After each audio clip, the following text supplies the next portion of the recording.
Okay, 5 minute morning post. Do I have to be right? That's a question that's come up in me quite often, especially when I'm having conversations with people about more than, like what do you like to eat?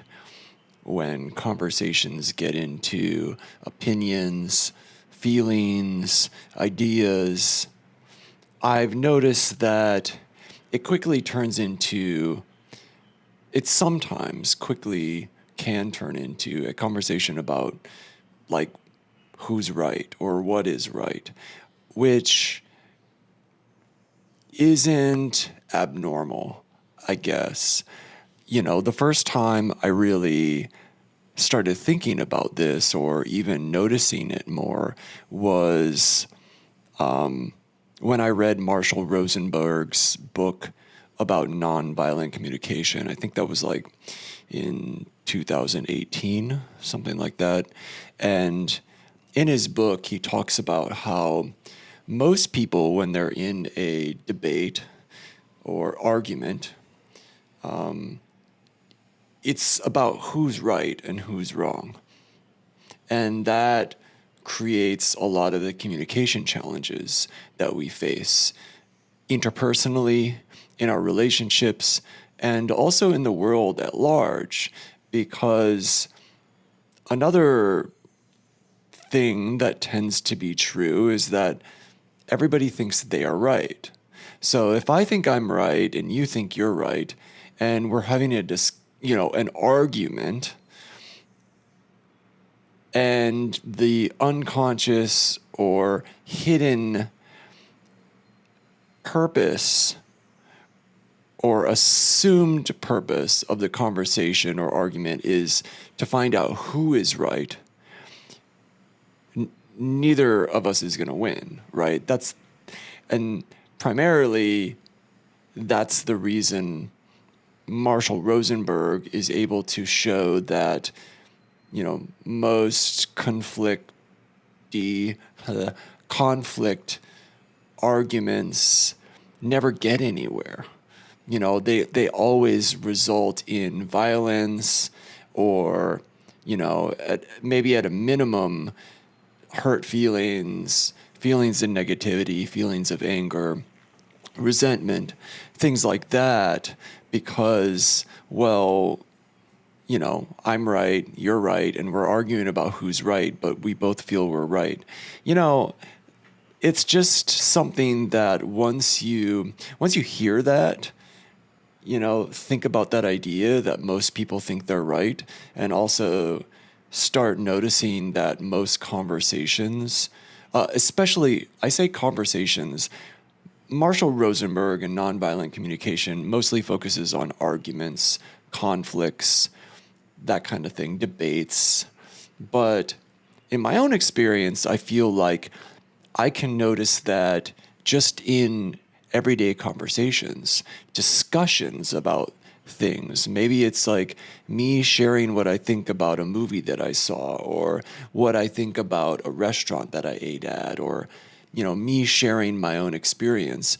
Even conversations like that, I start to notice can turn into conversations about whose opinions or whose experiences are more right.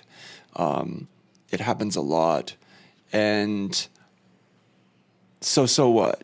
So what does that mean? And is it good? Is it bad? Like, what do I do with that? That's something that I think a lot about because, you know, Marshall Rosenberg's system of nonviolent communication, which, the term nonviolent communication is super misleading for a lot of people. And I've said this in a video before, like most people hear that nonviolent communication and they think it's all about just being their version of nonviolent, which means like don't be angry, don't have negative feelings, which isn't actually what his system is about at all. Not really. And so in a lot of ways, I've always felt that the label nonviolent communication isn't really like the right one for his system. He really just has a system for communicating in a way that steps outside of the realm of who's right or wrong. That's it. Like, how do I have a conversation with somebody and step outside of the realm of who's right or wrong? How do I share my experiences, my opinions, my beliefs without needing it to be right for somebody else, without needing somebody else to believe that that's right or agree with me that that is the right way of doing something or thinking about something? How do I do that?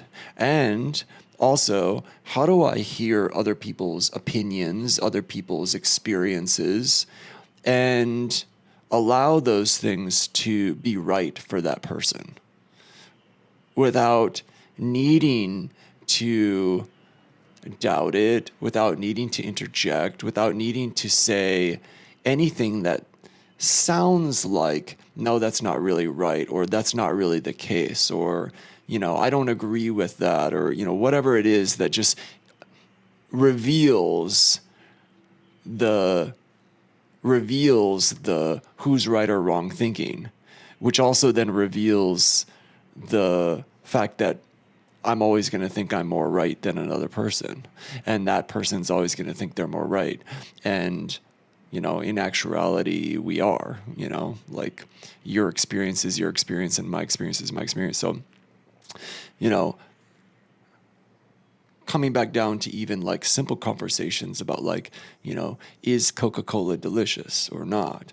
I mean, that alone can turn into a conversation about like, well, it's not really because of this, and somebody else is like, this, and, like, I guess what I want to capture in my post today, which is over 5 minutes, is that I'm trying to think a lot about how do we move conversations from focusing on who's right or wrong into just seeing that, everybody has their own version of truth. Everybody has their own experience that's right for them. And those things can be discussed. Those things can be shared.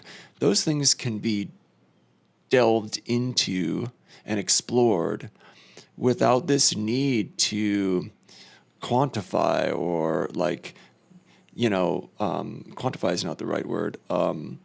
Without the need to judge, maybe that's the right word.